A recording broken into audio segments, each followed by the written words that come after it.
Bienvenidos este día especial que Dios ha creado para su alabanza, para su exaltación.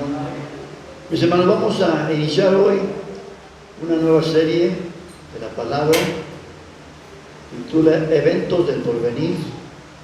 Vamos a escuchar un mensaje de lo que Dios está haciendo y de lo que viene, mis hermanos.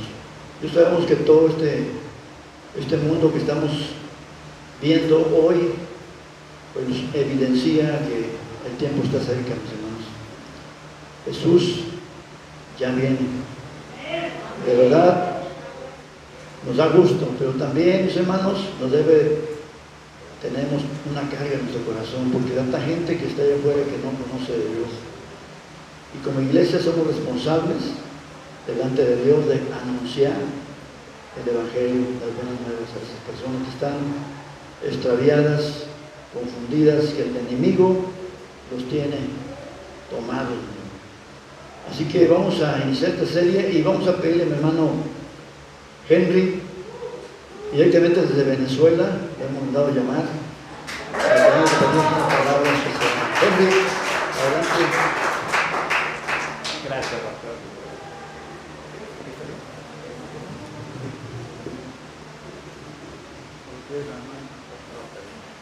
Muchas gracias, pastor. Gracias, congregación. Mis hermanos, vamos a orar para encomendar este tiempo en las manos del Señor.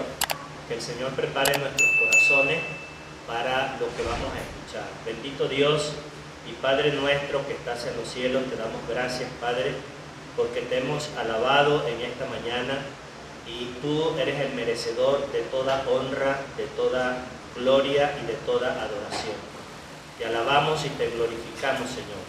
Y en esta hora queremos encomendar esta palabra, que tu Santo Espíritu pueda tocar nuestros corazones, que pueda ser utilizada para que almas puedan así sentir el temor hacia ti, pero en amor, para que lo que tú nos has enseñado en ella pueda repercutir para bien de nuestras vidas. Bendícenos, Señor, acepta las gracias en el nombre de Cristo Jesús.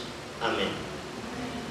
Mis hermanos, como acaba de mencionar el pastor, hoy vamos a empezar una serie bien interesante que tiene que ver con los eventos del porvenir, que están todos respaldados a la luz de la palabra de Dios.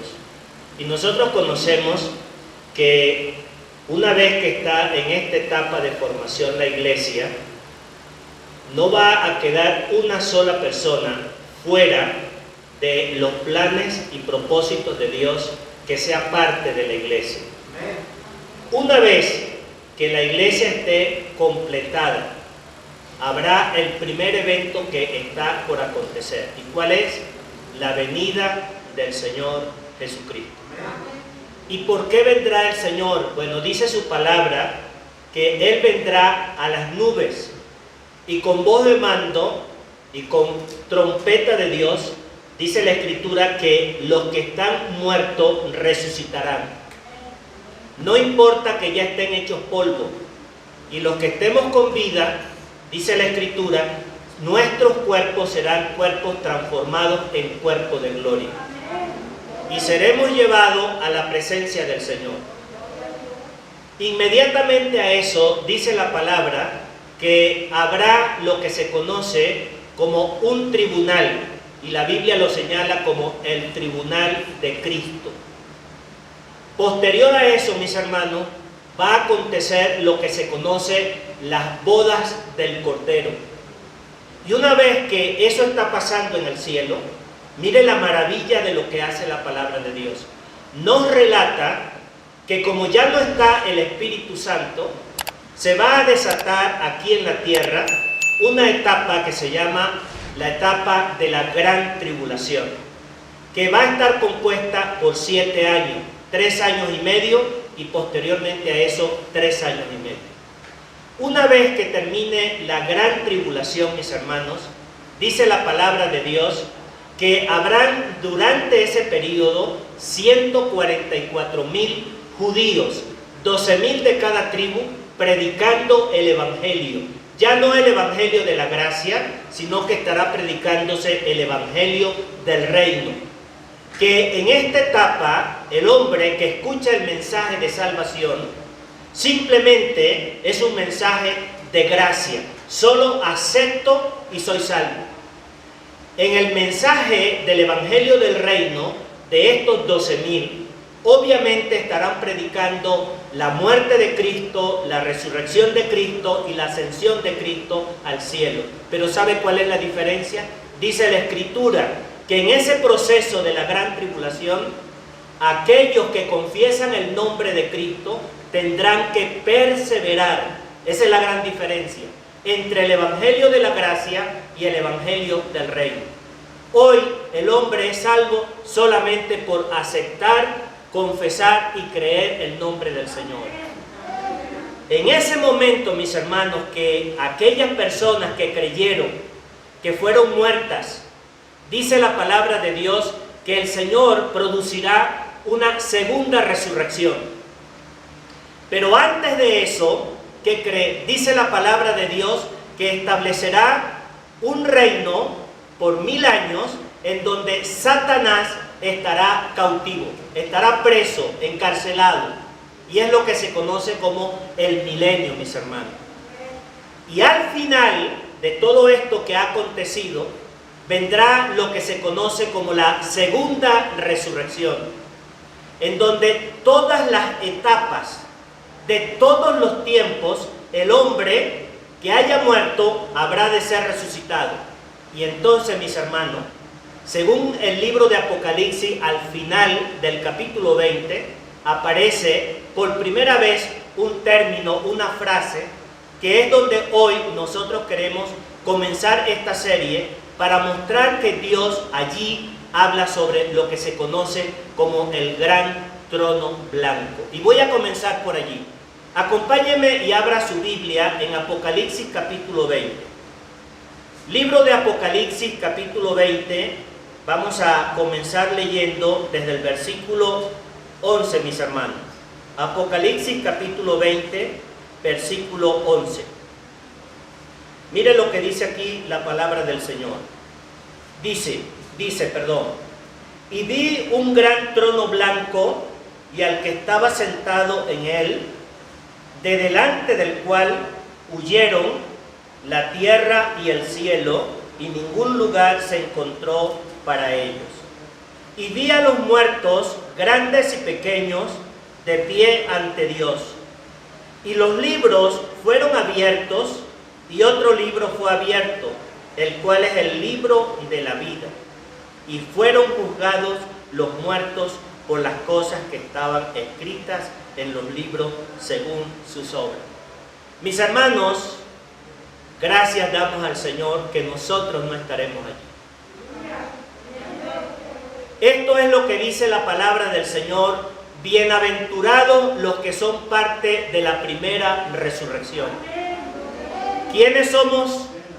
Los que hemos creído en Cristo, mis hermanos.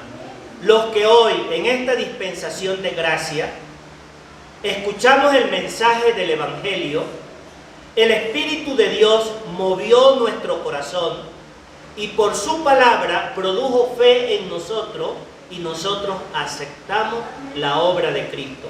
Y dice la palabra de Dios, mis hermanos, que nuestros nombres fueron escritos en el libro de la vida. Aquí se están abriendo esos libros, pero ahí está nuestro nombre, ahí está su nombre, y usted tiene que sentirse regocijada y regocijado de este acto que nosotros hemos hecho. Muchas veces, hermanos, nosotros no valoramos por no entender lo que ha ido pasando en nuestras vidas como creyentes, porque algunos desde muy pequeños conocimos el Evangelio. Otros ya tienen algunos años en el Evangelio, pero ¿sabe qué? No han logrado comprender lo que realmente eso representa. El que nuestros nombres estén escritos en el libro de la vida. Porque cuando ese libro se abra, pobre de aquel, mis hermanos. Y hoy no es el tema de lo que nosotros queremos hablar, porque hoy no vamos a hablar sobre el gran trono blanco. Hoy nos vamos a referir a otro evento, pero que también tiene que ver con un tribunal. Y ese se conoce como el Tribunal de Cristo. Y los voy a invitar a que vayamos a la epístola a los Romanos, en el capítulo 14. Abra su Biblia, y si no la tiene, no se preocupe, yo la voy a leer. Solo acompáñeme, procurando ponerle entendimiento a lo que estamos citando. Mire, Romanos capítulo 14 dice lo siguiente. Romanos capítulo 14, versículo... Déjeme ver la cita porque a veces la memoria me falla, mis hermanos. Romanos 14, versículo 10. Aquí dice: pero tú, ¿por qué juzgas a tu hermano? O tú también, ¿por qué menosprecias a tu hermano? Porque todos compareceremos ante el tribunal de Cristo.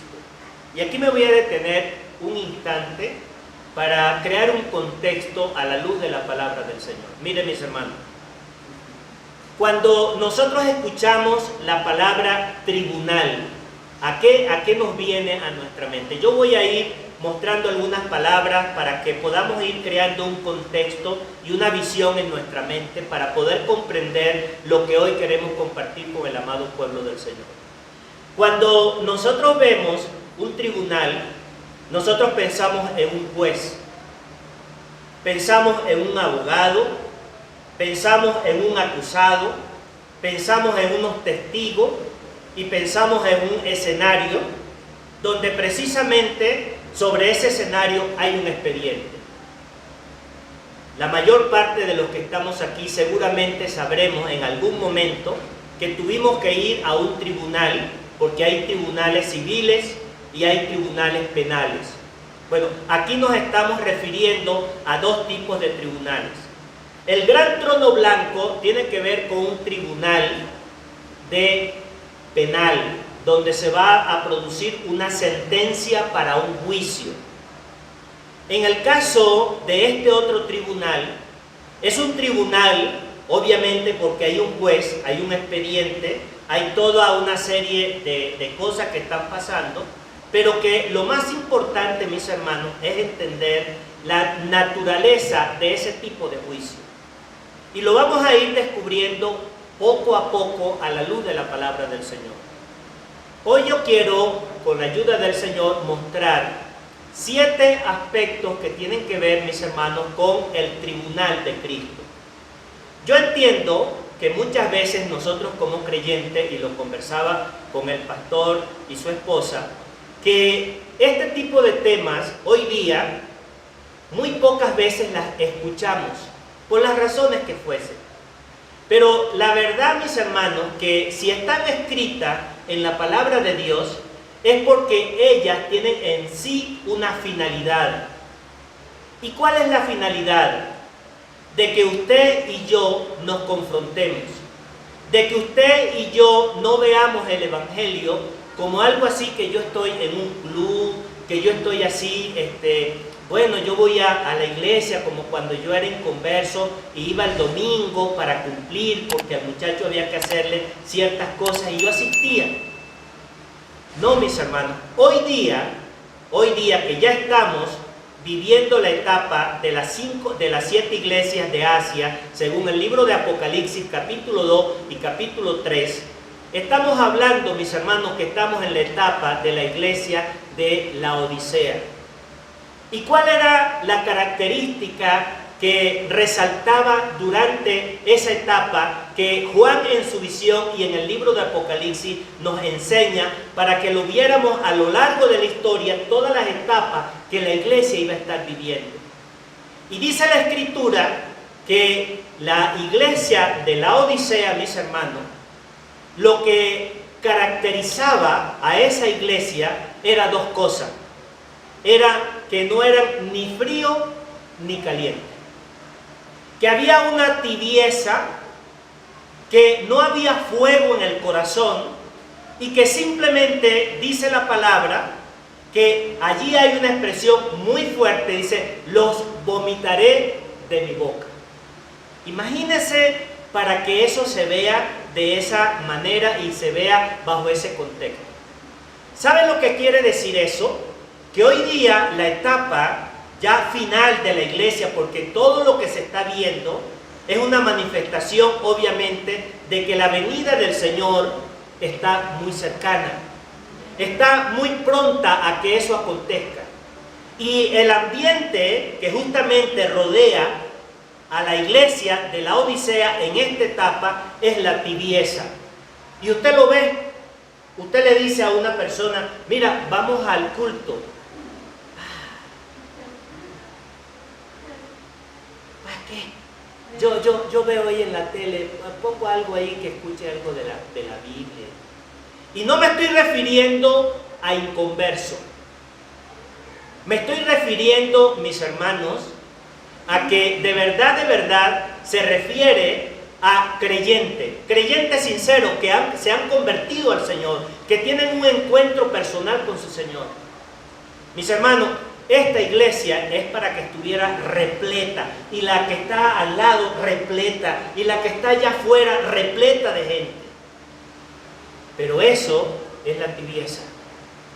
Y esa tibieza ni produce calor al vecino que es inconverso, ni a mi pariente que es inconverso. Nosotros vamos y cumplimos. Bueno, ellos que se la averigüen. Ay, es que ya me da esta pena decirle, porque ¿para qué? Si me van a decir que no. Bueno, esa ha sido una estrategia que el enemigo ha utilizado. Pero cuando empezamos a leer sobre el tribunal de Cristo, mis hermanos, es ahí donde el corazón necesitamos que se nos caliente. Mire, cuando el pastor me pidió que compartiera la palabra del Señor, todavía hasta el día viernes, mis hermanos, no encontraba una palabra. No la encontraba, créamela. Es decir, una palabra que me llegara, que me tocara el corazón, que me moviera, no hablar por hablar. Porque muchas veces cuando nos paramos aquí en el púlpito, ¿verdad? La responsabilidad es enorme del que se para aquí para compartir la palabra del Señor. No porque nosotros tengamos una vida impecable, incorrupta. No se trata de eso. Se trata del compromiso de que lo que comparto, no lo comparto desde mi ser interior para mostrar de lo que yo soy, no, sino de lo que Dios me ha hablado a mí. Y mire, no sé, seguramente usted me ha visto que yo vengo con mi Biblia. Tengo 2 tomos, uno el Nuevo Testamento y uno el Antiguo Testamento. Esta Biblia tiene más o menos más de 25 años que yo mismo las preparé. Es decir, compré la Biblia y les agregué páginas así en línea, y fue un trabajo que me ayudó un siervo del Señor hace muchos años. Él ya partió para el Señor, para estar con el Señor. Y yo revisando mi Biblia me encontré en Romanos capítulo 14 con esto que usted está viendo aquí. Mire, se lo voy a... Están en letritas chiquiticas, seguramente usted no lo está viendo. Estas notas que había hecho hacen aproximadamente 20 años.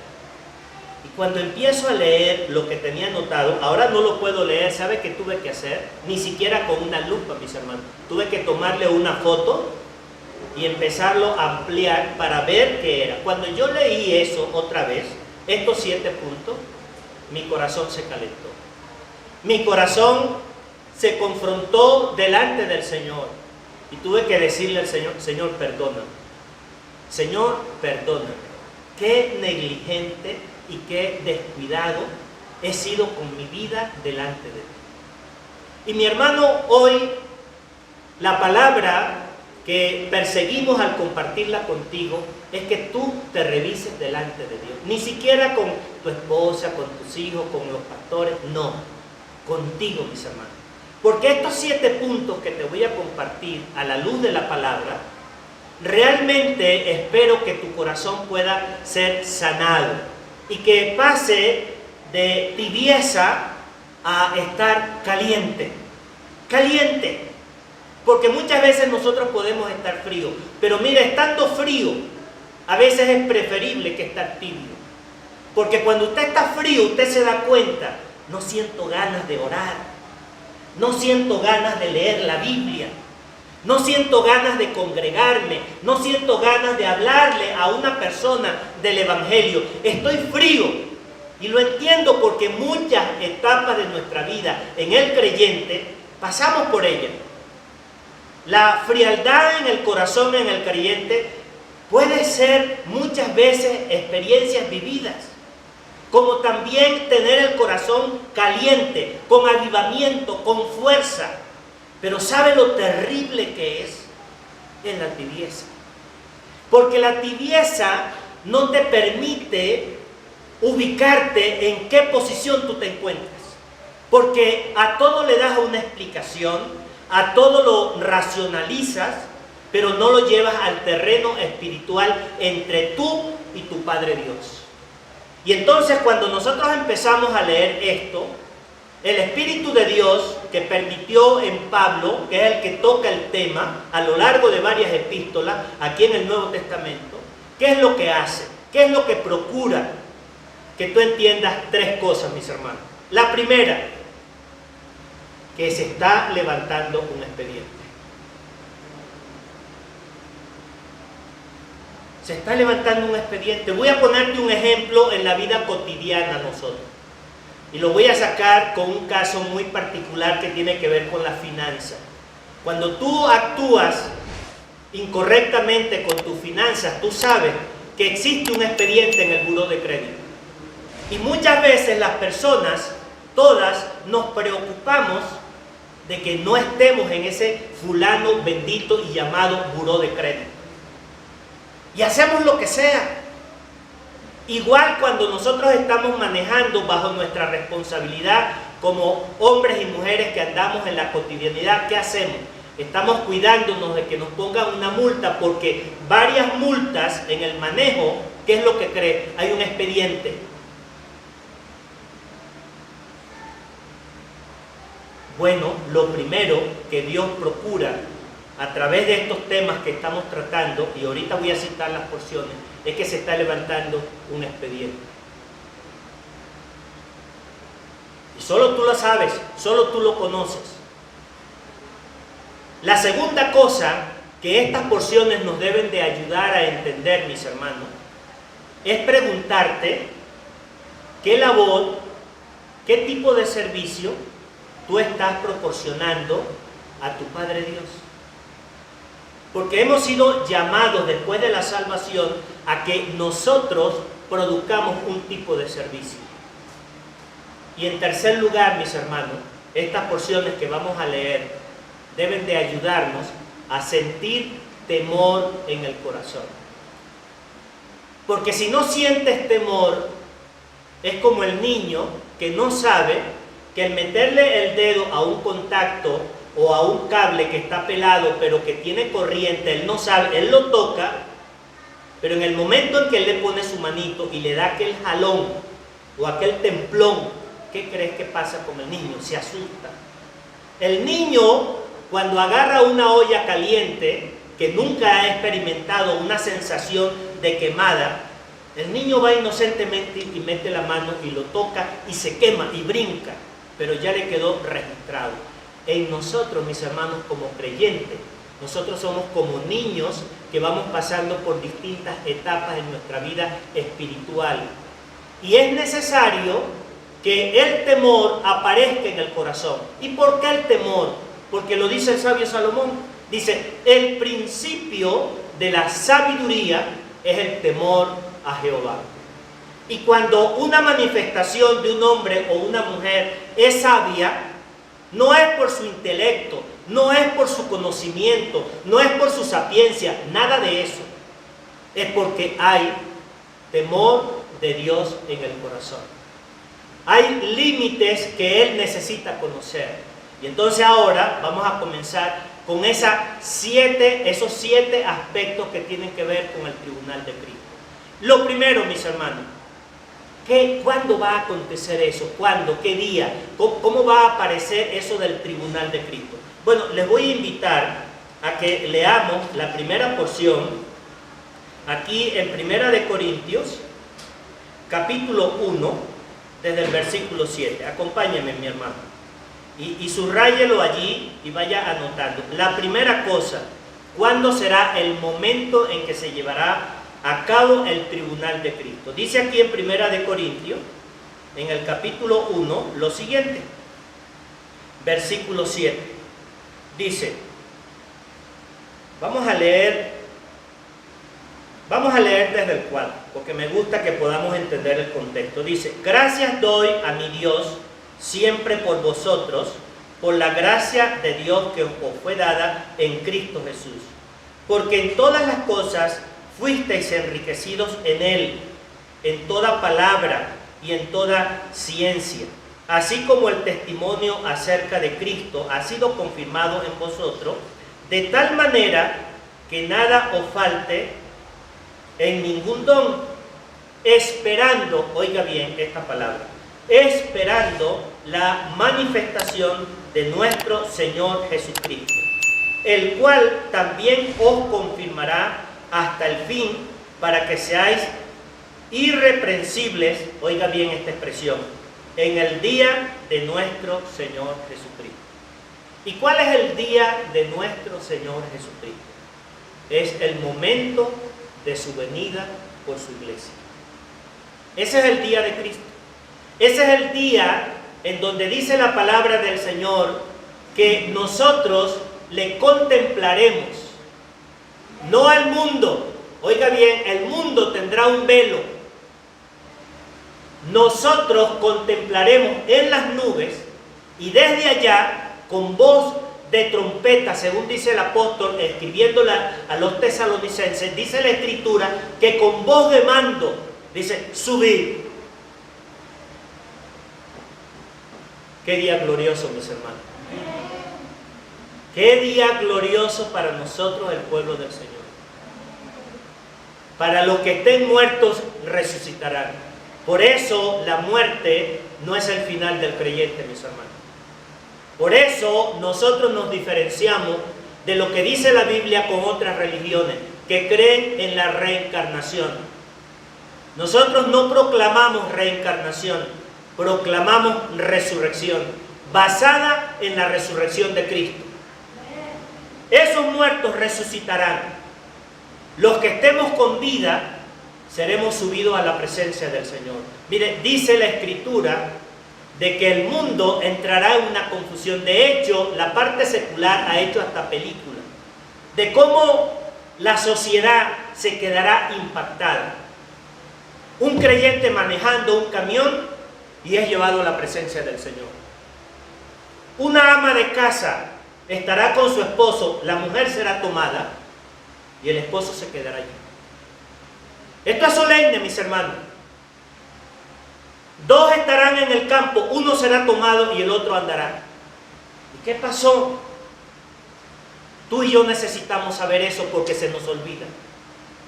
Vivimos en una sociedad, nos desenvolvemos en medio de esa sociedad, pero ¿qué cree? No somos parte de esa sociedad.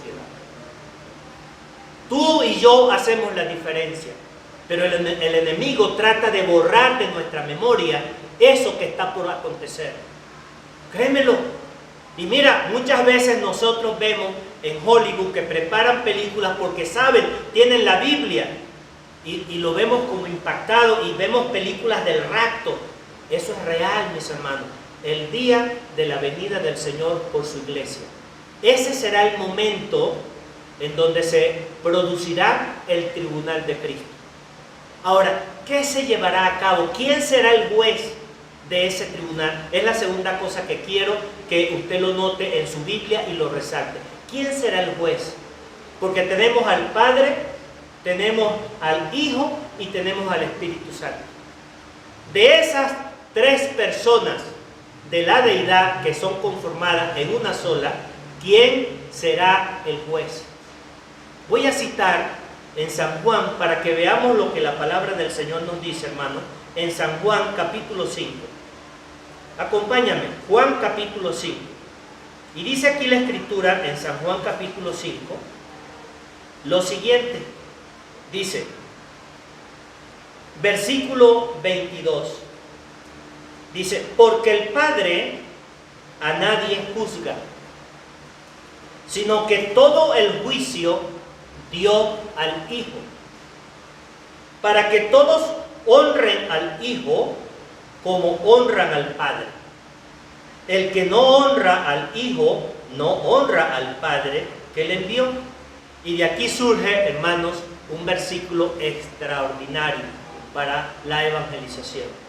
Es como el pilar cuando predicamos el Evangelio. Dice: de cierto os digo, el que oye mi palabra y cree al que me envió, tiene vida eterna y no vendrá a condenación, mas ha pasado de muerte a vida.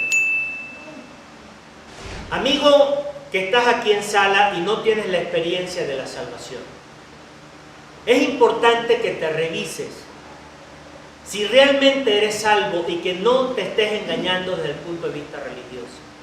Y usted dirá: hermano, ¿y cómo puedo yo saber si realmente yo soy salvo? Por varias cosas, mis hermanos. Primero, tienes que tener un cuándo. Segundo, tienes que tener un dónde. Y en tercer lugar, tienes que tener un cómo. ¿Cuándo creía el Señor? Es como tu fecha de nacimiento registrada. Humanamente no se te olvida. Tú tienes que tener una experiencia vivida en un encuentro personal con tu Dios, en donde escuchaste la palabra y esa palabra te confrontó de que tú eres un pecador y que tú eras una pecadora perdida. Y que si tú no aceptabas la obra de Cristo, tú corrías el riesgo de que si la muerte llegaba primero a tu vida, sin esa experiencia, dice la palabra de Dios, estarías perdido. Entonces, si yo no tengo esa fecha de registro, no importa que no me acuerde el día ni la hora, pero lo tengo la escena del momento cuando la palabra tocó mi corazón. ¿De qué produjo en mí esa expresión? Pude estar solo, pude estar acompañado, pude estar en una iglesia, pude estar escuchando una predicación, pude estar leyendo la Biblia, pero esa experiencia tiene que estar allí. No te puedes engañar. Y luego dice la palabra de Dios que no es con una oración, no, es con una confesión. Oye bien la diferencia. Yo puedo orar por ti, pero tú necesitas confesar: Señor, yo creo en ti. Yo he creído que tu Hijo murió en la cruz. Él resucitó de entre los muertos y le acepto como mi Salvador personal. Cuando tú expresas eso, dice la palabra de Dios, eres salvo. Tu nombre está inscrito en el libro de la vida en los cielos. Hoy, mis hermanos, Satanás se ha encargado de confundir al hombre, de hacerle creer que es salvo. Y luego, mis hermanos, después de eso se manifiesta algo práctico en la vida. Dice: por sus obras los conoceréis. Hay un cambio, hay una transformación de vida. Y ahora sí, tú eres parte de ese cuerpo que se llama la iglesia, que está esperando la venida gloriosa del Señor Jesús en las nubes para llevarnos a su presencia y estar allí presente en ese juicio que se llama el tribunal de Cristo. Donde, ¿sabes qué es? Según lo que acabamos de decir, el Padre se dio al Hijo todo juicio. Y por eso, mis hermanos, cuando nosotros leemos la Biblia, desde el Génesis hasta el Apocalipsis, todo el mensaje que abarca es Cristo. Es la simiente de aquel Adán que había pecado, que había recibido una condenación y que había sido echado fuera del Edén. La promesa dada a la mujer, la simiente. Esa simiente, ahora dice la palabra de Dios, en pleno escenario, en medio de la nación de Israel, donde ahora el Hijo estaba presente, le dice: este es mi Hijo amado, en el cual tomo contentamiento. Y en el cual ahora declaro que todo juicio es entregado en sus manos. ¿No le parece eso solemne, mis hermanos? Muy solemne. Ahora el juez ya sabemos quién es. El día entendemos cuándo va a ser. Pero viene un tercer elemento, mis hermanos, que es importantísimo. ¿Quiénes serán los que estarán allí presentes en ese juicio? Mire, dice aquí la Escritura en 1 Corintios 1:8. Vamos a volver a citar allí, por favor. Perdón. Segunda de Timoteo, no Corintios, segunda de Timoteo 4 y versículo 7. Segunda de Timoteo 4:7. Mire lo que dice aquí. Segunda de Timoteo 4:7 dice: he peleado la buena batalla. ¿Quién duda que la vida del creyente en esta tierra es como una batalla que a diario estamos así confrontando? Una batalla con la carne, una batalla en el mundo espiritual y una batalla, mis hermanos, con el mundo. Es una batalla. Pablo, en su reflexión y escribiéndole a Timoteo, le dice: he peleado la buena batalla, he acabado la carrera, utilizando otra figura, como el que está en un maratón, que empieza a correr, y él, su objetivo no es ganar, su objetivo es llegar a la meta. Porque no estaba corriendo por un premio o un galardón efímero, no. Él dice: he acabado la carrera. Y mire lo que dice: he guardado la fe. ¿Cuál fe?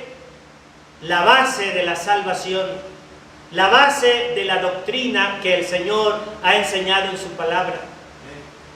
Esa fe que había guardado el apóstol, él dice, y se lo escribe a Timoteo y le dice: por lo demás,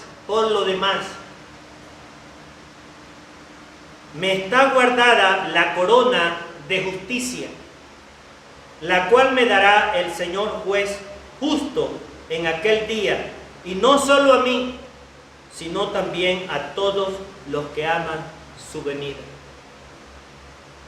Mis hermanos, cuando nosotros estamos esperando una visita en la casa, ¿cómo estamos?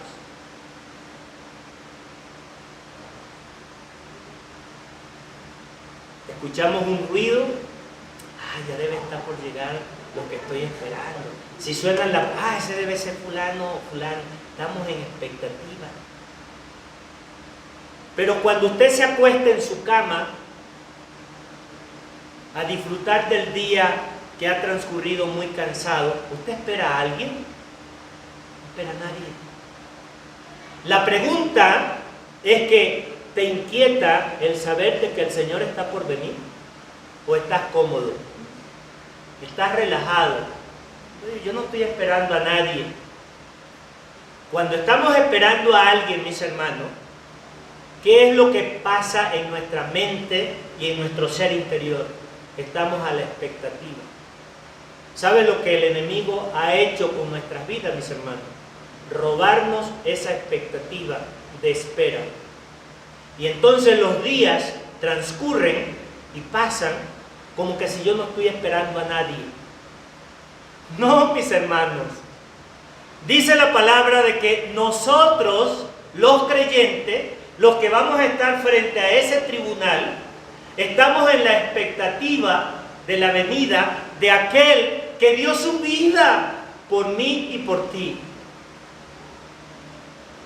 Estamos a la expectativa de aquel que ha sido paciente contigo, que ha sido misericordioso, que ha intervenido como mediador cuando tú y yo le hemos ofendido.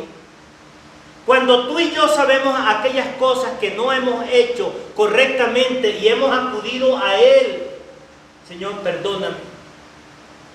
Ese Señor que ha hecho todo eso en nuestras vidas, como le cantamos que Él es el merecedor de toda gloria y de toda honra, Él, mis hermanos, está por venir. Pero tú le estás esperando. Probablemente no, pero hoy el Espíritu de Dios quiere que tú y yo seamos confrontados con esa realidad y que no nos olvidemos de que Él está por venir. Eso era lo que el apóstol Pablo estaba diciendo. Mira, Timoteo, yo he peleado esas batallas, he acabado la carrera y estoy en espera de ese galardón. ¿Por qué? Porque mi Señor está por venir. Wow, mis hermanos, esto me confrontó tremendamente. ¿Sabes por qué? Porque yo he vivido descuidado, ocupado en mi trabajo, en mis quehaceres, en mi casa, con la familia. Y a lo mejor estoy esperando un invitado y le doy la importancia y lo voy a recoger al aeropuerto. Y es que viene fulano, viene mi hijo, viene Pedrito, viene Juanito. Pero así nos comportamos a la expectativa de la venida del Señor. Ojalá, mis hermanos, que el Señor nos ayude a que nosotros podamos recapacitar y darnos cuenta las trampas que el enemigo hace en nuestras vidas de distraernos, porque no es otra cosa, no es que tú seas una mujer o un hombre que no quieres honrar a tu Señor, porque si no, no estuvieras aquí. Es ver que a pesar de todo lo que hacemos, conocer las artimañas de Satanás, lo que hace para robarnos algo que a ti y a mí nos corresponde, que es estar en una expectativa emocionante. Imagínate cuando la gente le dice, es que viene el presidente de la República, le hacen una caravana, están a la espera. Bueno, mis hermanos, esa es la actitud que Dios espera de ti y de mí acerca de la venida del Señor. Tú sabes cuál es tu corazón, tú sabes lo que está en tu mente. Solo tú puedes confrontarte con tu Señor. Pero eso es importante que lo sepamos. Mire, y quiero que leamos, mis hermanos, en 2 de Corintios, capítulo 5 y versículo 10. 2 de Corintios, capítulo 5 y versículo 10, el apóstol continúa explicándonos un poco más acerca de los que van a estar presentes allí. 2 de Corintios 5 y desde el versículo, vamos a leer solamente el versículo 10. Dice: porque es necesario que todos nosotros comparezcamos ante el tribunal de Cristo. Y oye bien esta expresión: para que cada uno reciba según lo que haya hecho mientras estaba en el cuerpo, sea bueno o sea malo. Tú sabes, yo sé lo que hemos hecho con nuestro cuerpo, como algo bueno o como algo malo. Y lo hemos confesado delante del Señor. Pero un día, ese registro, ese expediente está ahí escrito. Y me confrontó, mis hermanos, porque tú te conoces qué es lo que has hecho en tu vida y con tu vida. Solo tú, solo yo, en lo privado. Pero acuérdate, la palabra nos recuerda de que va a llegar el momento en que todos nosotros los creyentes compareceremos ante el tribunal de Cristo. ¿Estará un inconverso que no creyó al Señor y murió en ese juicio? No, mis hermanos. No estará. Ahí estarán solamente los creyentes en Cristo, cuyos nombres están inscritos en el libro de la vida en los cielos. Ahora bien, el cuarto punto que quiero mostrarte es lo siguiente. Mira, en un juicio, mis hermanos, cuando está el abogado defendiendo a el que está siendo acusado, ¿sabe lo que le dice el juez, ya sea al fiscal o al abogado defensor? Le dice: muéstranos las pruebas. Y tiene que llegar, ya sea el fiscal que está acusando o el abogado que está defendiendo, con un cúmulo de pruebas. Y tienen que llegar los testigos que avalan y respaldan esas pruebas. Bueno, ¿sabe cuál es el cuarto punto que quiero tocar en esta mañana sobre el tribunal de Cristo? Mis hermanos, las pruebas estarán basadas, ¿sabe? ¿A base de qué? No de testigos, a base de sinceridad. Y esa sinceridad, ¿qué es lo que va a hacer? Pasarán una prueba de veracidad. Un juez puede ser engañado en el plano terrenal o por un fiscal o por un abogado defensor que pueda presentar testigos falsos. Y hay cantidades de juicios que se han llevado a cabo a lo largo de la historia. Y siempre va a pasar así con el ser humano, que no tiene los elementos, vamos a decir así, de juicio de una manera justa. Pero aquí el elemento, mis hermanos, en el cual la prueba va a estar basada sobre la sinceridad y pasará la prueba de la veracidad. ¿Sabe por qué, mi hermano? Porque yo te puedo engañar a ti y tú me puedes engañar a mí. Pero tu corazón, cuando es visto por parte de nuestro Dios, en este caso por parte del Señor, que va a ser el juez, sabe lo que hay adentro de tu corazón. Y esto nos confronta, mis hermanos. Eso te tiene que confrontar. ¿Para qué? Para avergonzarte, para que salgas de aquí derrotado. No. Para que produzca en tu corazón temor. Para que produzca en mi corazón temor. De que no puedo jugar a las dos caras. Porque ¿sabes qué? Un día compareceremos ante el tribunal de Cristo. Y cuando compareceremos ante el tribunal de Cristo, ¿qué crees? El juez estará mirándote no a los ojos ni escuchando tus palabras. Porque dice la Escritura que en aquel día, ¿sabes qué? Muchos dirán, yo hice, yo logré, yo caminé, yo me sangré porque caminé cuadras y cuadras en nombre tuyo. Y yo saqué demonios, y yo hice esto, y yo hice aquello. ¿Y sabe qué dice la palabra? No os conozco. No os conozco. Y mi cuerpo tiembla, mis hermanos. Porque estará basado en la sinceridad de lo que Dios está viendo en tu corazón. Y como dice la palabra, ¿qué cosa más engañosa es el corazón? Te engaña a ti y me engaña a mí.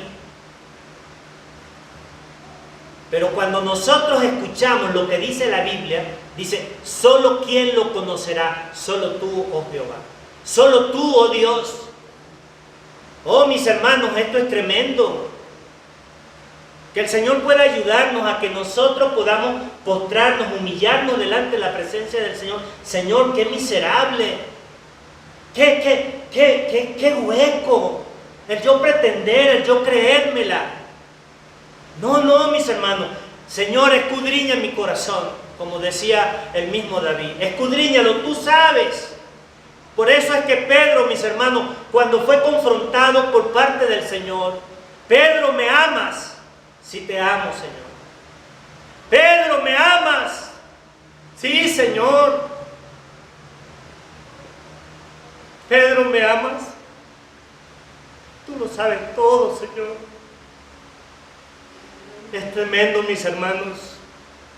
Pero estamos en la etapa de nuestra vida como iglesia que nosotros nos sinceremos delante del Señor porque necesitamos conocer de estas cosas. No somos religiosos, vinimos a una iglesia para honrar y glorificar el nombre de nuestro Padre Dios con nuestra vida, nuestro testimonio, nuestro hablar, nuestro andar. Y qué desastre conmigo, mis hermanos, qué descuido. Por eso les confieso, fui confrontado por esta palabra. Mis hermanos, vamos a leer brevemente en 1 Corintios capítulo 3 para que veamos lo que dice aquí la porción. 1 Corintios 3, versículo 9.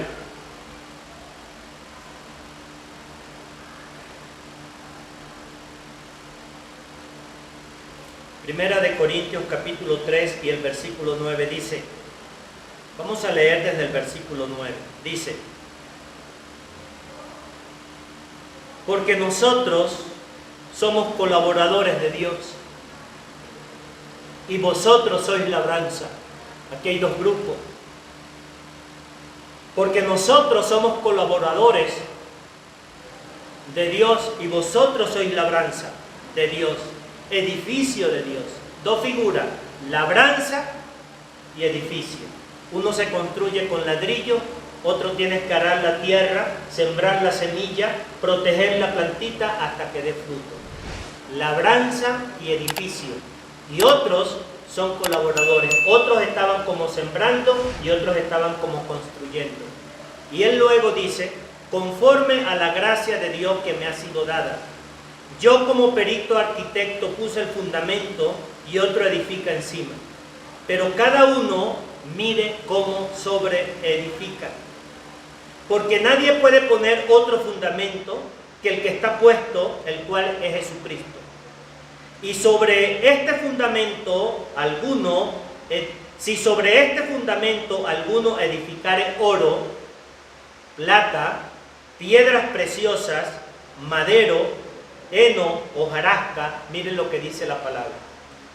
La obra de cada uno se hará manifiesta, porque el día la declarará, pues por el fuego será revelada, y la obra de cada uno, cual sea, el fuego la probará. Si permaneciere la obra de alguno que sobreedificó, recibirá recompensa. Si la obra de alguno se quemare, él sufrirá pérdida. Mis hermanos, este cuarto punto, ¿saben lo que tiene que ver? En que la prueba de saber si usted y yo hemos actuado con sinceridad es la razón principal tanto para el creyente que está en el servicio y en el ministerio de cualquier tipo. De cualquier tipo. Que usted y yo sepamos de que lo que yo estoy haciendo, lo estoy haciendo para Dios. No porque ando buscando mi propia gloria, no porque tengo unas intenciones ulteriores, no. ¿Qué me mueve de verdad, yo ayudar a la labranza? Yo ayudar en la construcción de ese edificio que es la iglesia, que es el cuerpo de Cristo. ¿Cómo? Y esto es una palabra fuerte y dirigida a pastores, a maestros, a enseñadores, a misioneros, a diáconos, a servidores, a cuerpo de liderazgo. ¿Cuál es la razón que te mueve el servicio que estás haciendo? ¿Agradar al pastor? ¿Agradar a algún hermano? ¿Porque anda buscando un cargo, un puesto dentro de la iglesia? Solo Dios conoce tu corazón. Pero ¿sabes qué? Llegará el día que se mostrará si tu obra es hojarasca, si es paja, si es plata, si es oro, si es bronce. El día la revelará. Ese día en el tribunal de Cristo, mis hermanos, se pondrá de manifiesto. Y entonces la pregunta que tenemos que hacernos, y qué es lo que yo tengo que aprender de esa porción, es: Señor, guárdame de que lo que yo esté haciendo sea para agradar a los hombres. Porque será hojarasca, del índole que sea. Dios tiene dos cuerpos en el sentido de la iglesia. Unos son colaboradores o constructores o sembradores, y otros son labranza y otros son edificios. Todos en el cuerpo de Cristo deberíamos de llegar un momento a poder ser colaboradores de la obra de Dios. ¿Cómo se hace eso? Cuando usted y yo, en primer lugar, somos agradecidos por la obra magna de que el Señor hizo a nuestro favor.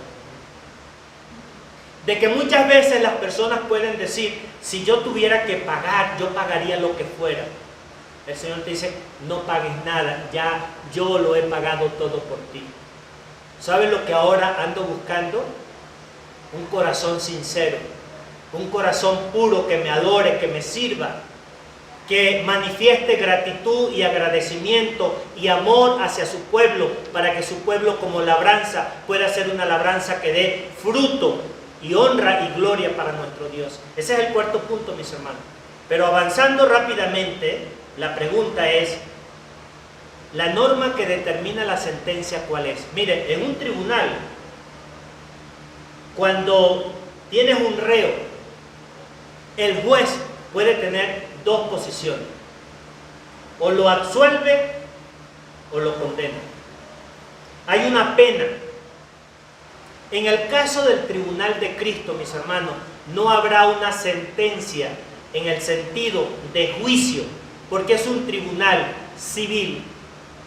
Hay una sentencia en el sentido de dos elementos justamente interesantes que acabamos de mencionar. La primera está basada, mis hermanos, en algo que tiene que ver aquí, en esta misma porción, que tiene que ver con la fidelidad, no con la culpa. Cuando lleguemos a la presencia del Señor, el Señor no quiere que te sientas culpable porque ya no eres culpable. El Señor ha pagado el precio al Padre Dios, ha satisfecho las demandas de tu justicia. Un juicio no puede pagarse dos veces. Ya tu culpa ha sido expiada. Tu nombre ha sido inscrito en el libro de la vida en los cielos. En ese tribunal lo que se va a probar es la fidelidad.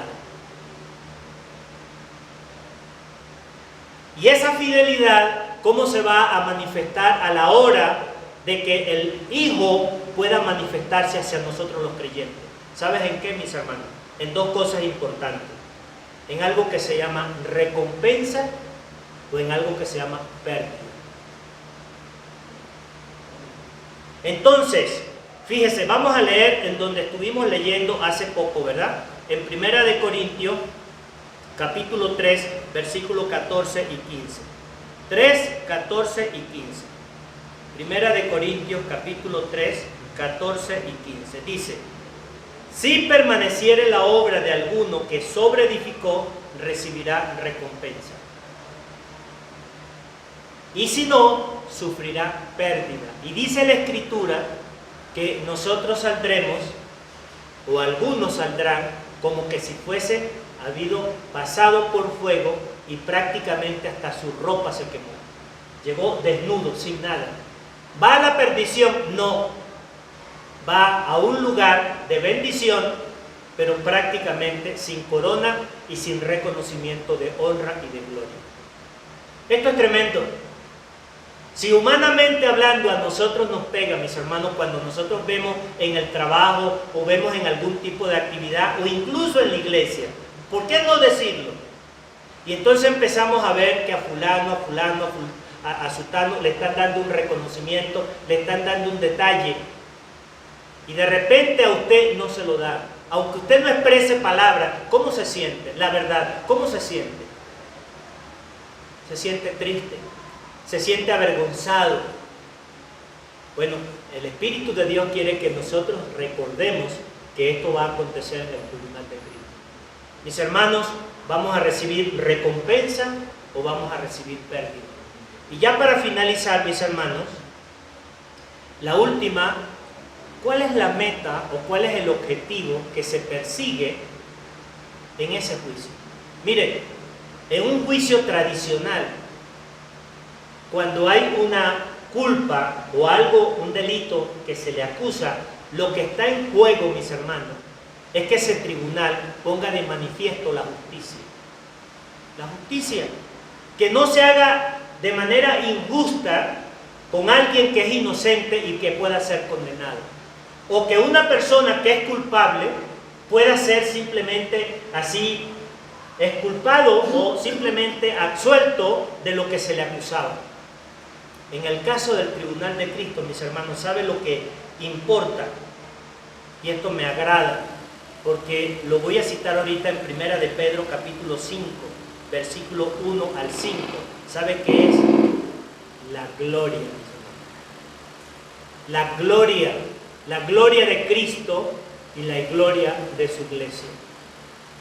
Mis hermanos, será el reflejo de lo que el Señor, a través del Espíritu Santo, viene construyendo en esta etapa que estamos viviendo de la iglesia, para que nosotros en la eternidad, esa iglesia que, como cada uno de ustedes sabe perfectamente, que cuando leemos en el libro de Apocalipsis hay un gran trono donde hay alguien que está sentado, hay 24 ancianos, y que día con día, ¿qué es lo que se hace allí? Dice, dan gloria y honra al que está sentado en el trono. ¿Y sabe quién hace eso? La iglesia, mis hermanos. La iglesia, una iglesia que ha sido precisamente pasada por un proceso de un juicio para que pueda estar allí en la presencia misma del Señor, elevando notas de gloria a ese que es el único soberano que se merece honra y gloria por aquellos que hemos sido redimidos y salvados por la sangre de Cristo. Acompáñenme y con esto vamos a ir terminando, mis hermanos, en Primera de Pedro, capítulo 5. Primera de Pedro, capítulo 5.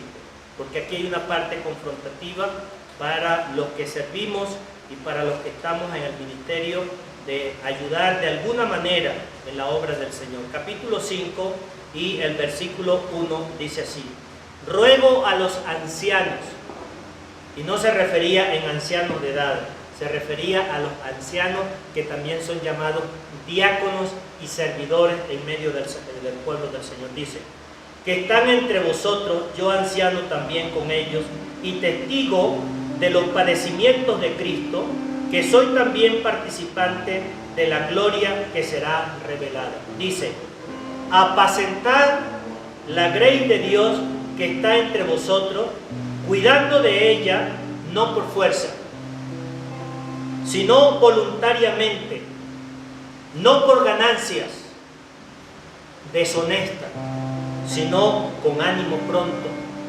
Y luego agrega, no como teniendo señorío, como que yo soy el jefe y yo mando aquí. No, no, mis hermanos. No como teniendo señorío sobre los que están a vuestro cuidado, sino siendo ejemplo de la grey de Dios.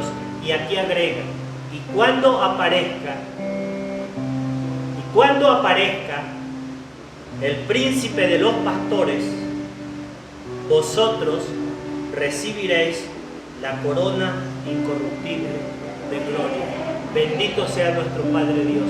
Mis hermanos, que el Señor nos ayude a entender de que se nos está levantando un expediente como creyentes, que es importante que nosotros sintamos temor de Dios en el corazón y que nosotros podamos saber lo cuidadoso que tenemos que ser con nuestras vidas a la hora del servicio que le estamos haciendo al Señor.